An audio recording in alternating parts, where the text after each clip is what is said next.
Hello friends, welcome back to my channel. இன்றைக்கி நம்ம 2 விதமான கொள்ளு பொடி செய்ய போகிறோம். வீடியோவை ஸ்கிப் பண்ணாமல் பாருங்கள். இப்போ எப்படி செய்யுதுன்னு பார்க்கலாம். ஸ்டவ்வில் ஒரு கடாய் வச்சு சூடு பண்ணிக்கலாம். கடாய் நல்லா சூடானதும் 2 கப் அளவுக்கு கொள்ளு பயிறு சேர்த்துக்கலாம். கொள்ளு பயிரில் சின்ன சின்ன கல்லுலாம் இருக்கும், அதெல்லாம் சுத்தம் பண்ணிவிட்டு யூஸ் பண்ணுங்கள். அடுப்பை சிம்மில் வச்சு வறுத்துக்கலாம். கொள்ளு பயிரில் நிறைய நார்ச்சத்து இருக்குது, அதனால இது வெயிட் லாஸ்க்கு ஹெல்ப் பண்ணுது. நம்ம உடம்புல இருக்க கெட்ட கொழுப்பெல்லாம் இது கரைக்கும். ஹார்ட் டிசீஸ், லிவர் டிசீஸ்லாம் வராமல் இது ப்ரிவெண்ட் பண்ணுது.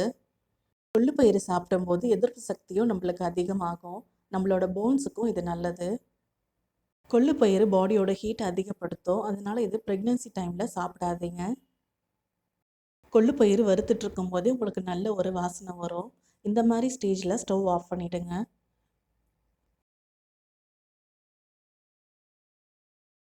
வறுத்த இந்த கொள்ளு பயிரை ஒரு பிளேட்டில் மாற்றி ஆற வச்சிடலாம். அதே கடாயில் 4 காஞ்ச மிளகாய், 2 கொத்து கருவேப்பிலை சேர்த்துக்கலாம். கருவேப்பிலை நல்லா அலசிட்டு ஈரம் இல்லாமல் சேர்த்துக்குங்க. இது நல்லா கிறிஸ்பி ஆகிற வரைக்கும் வறுத்து எடுத்துக்கலாம்.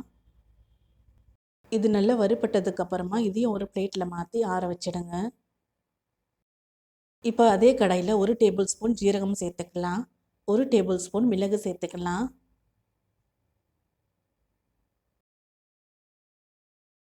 மிளகு ஜீரகம் நல்லா பொரியிற வரைக்கும் நல்லா வறுத்து எடுத்துக்கலாம்.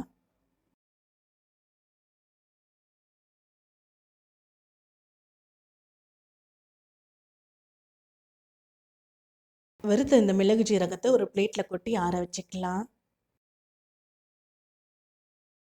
இப்போ அதே கடாயில் 1 ஸ்பூன் எண்ணெய் சேர்த்துக்கலாம்.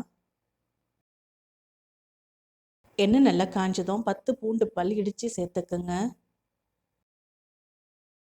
பூண்டு நல்லா சிவக்கிற வரைக்கும் நல்லா வறுத்து எடுத்துக்கலாம். பூண்டுலாம் சேர்த்து பொடி செய்யும்போது ரொம்ப வாசமாக இருக்கும், சாப்பிடவும் நல்லாயிருக்கும்.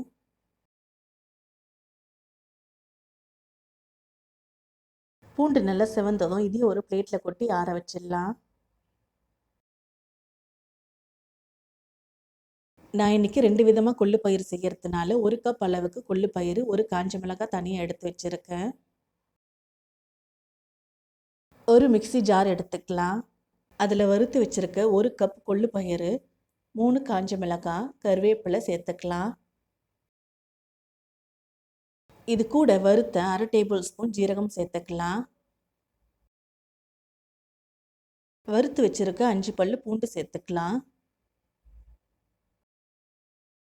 இது கூட 2 சிட்டிகை பெருங்காயம் சேர்த்துக்கலாம்.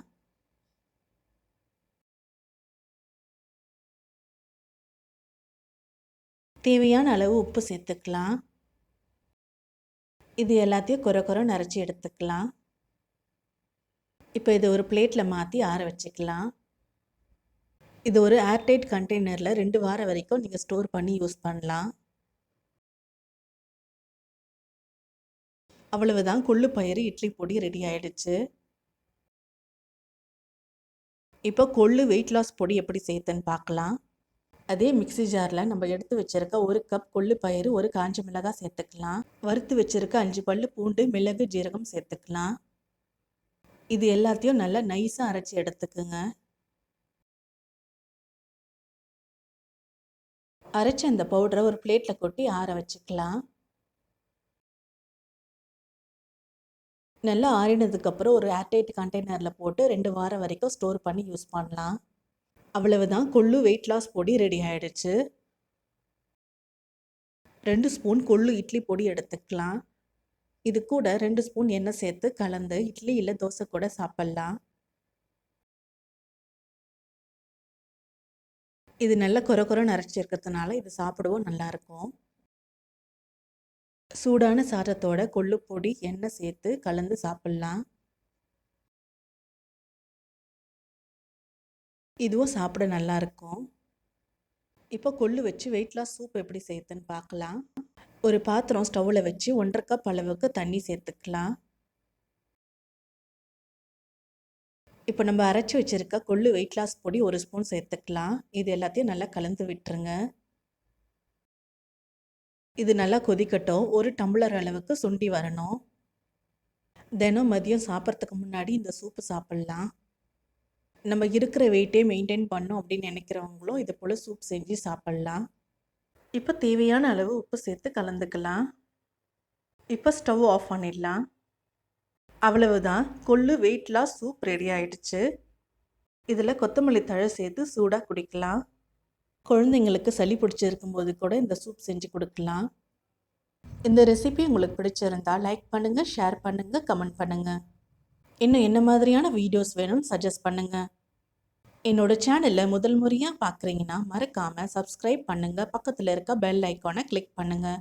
அப்போ தான் நான் போடுற புது வீடியோவோட நோட்டிஃபிகேஷன்ஸ் உங்களுக்கு வரும். தேங்க்ஸ் ஃபார் வாட்சிங்.